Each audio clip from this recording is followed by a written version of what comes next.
news break coming in. This one from J&K, where the Kashmiri Pandits are still staging a protest. The protest that has entered day 10.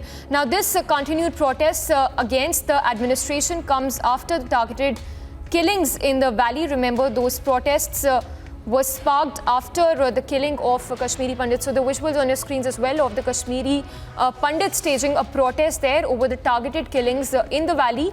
And this is day 10 of the protest by the Kashmiri Pandits there, demanding security. Remember, there have been threats time and again that have been issued to the Kashmiri Pandits there, who are fearing for their lives after the targeted killings. We saw how Rahul Bhatt was also a victim of a targeted killing in J&K, and the visuals there of the protest which are happening in Baramulla by the Pandits. We have Zeenat also joining us live. Zeenat, if you could give us more details of the protest which now entered day 10. This is the 10th day of Rahul's killing, where the Kashmiri Pandits are still on the road demanding that justice for Rahul Pandit. As we are beaming the visuals coming from the Baramulla of Kashmir, where they're demanding that the justice should be delivered, the killers should be punished. Meanwhile, the main demand of the Kashmiri Pandits in all these 10 days, we have been saying that they want the either the mass resignation of the Pandits be accepted who have joined the government under Prime Minister's package, or they all should be shifted from Kashmir Valley to any part of the country. So this is the main demand coming from the Kashmiri Pandits from north, south, as well as the central Kashmir. Today is the 10th day. We are seeing the major protest taking place in the North Kashmir, Baramulla, and similarly, one more protest is lined up by the Kashmiri Pandits coming from the Badgam to Srinagar, where they are going to protest about Rahul Bhatt killing. Rahul Bhatt lost his life in a terror attack in Chadura of Badgam some 10 days before, when the elite terrorists barged into the office of Tehsil and he was shot dead from a point-blank range. Although Jammu and Kashmir police claims that yes, the terrorists involved in the killing were neutralized, also the Rahul's wife has been... Zeenat, if I can interrupt you there, please hold your thoughts. I'll go across to Sushil Pandit, who's also joining us on the broadcast. Sir, I wanted to get your reaction on the protests which are taking place now by the Kashmiri Pandits. It's day 10 of the protest. Your first reaction or your insights into this whole protest which has been happening, because the Pandits we can see there are fearing for their life there in wake of the targeted killings that are happening in the valley.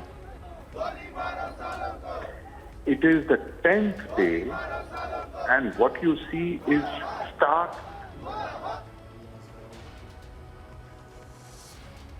Yes, sir, please continue. We can hear you. This indifference is what we are extremely unhappy and angry about. We have been pushed into the valley as lambs to slaughter.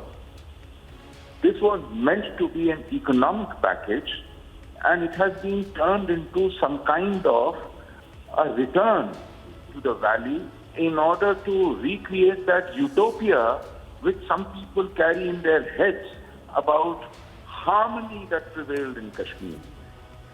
This is not the harmony for which we should be treated as sacrificial lambs.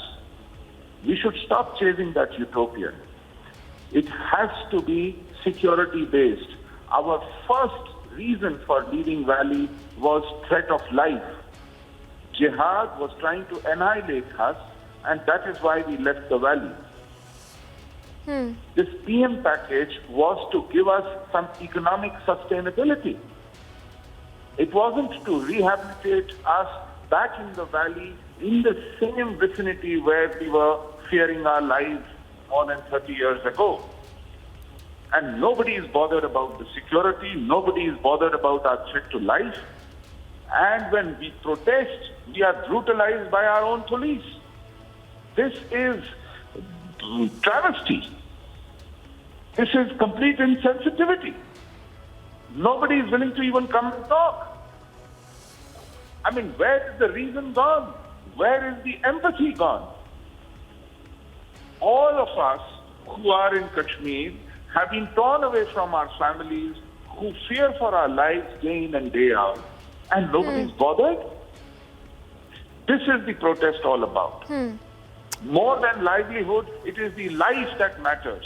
If life survives, everything else can follow. livelihood cannot take precedence over life itself. Right. Well, And thank that you is so the much, sir. reason- Yes, yes. So we get your point there. That is the Yes. reason. Activist Sushil Pandit there speaking to us and saying that it is lives above livelihood when we talk about the targeted killings happening in the valley.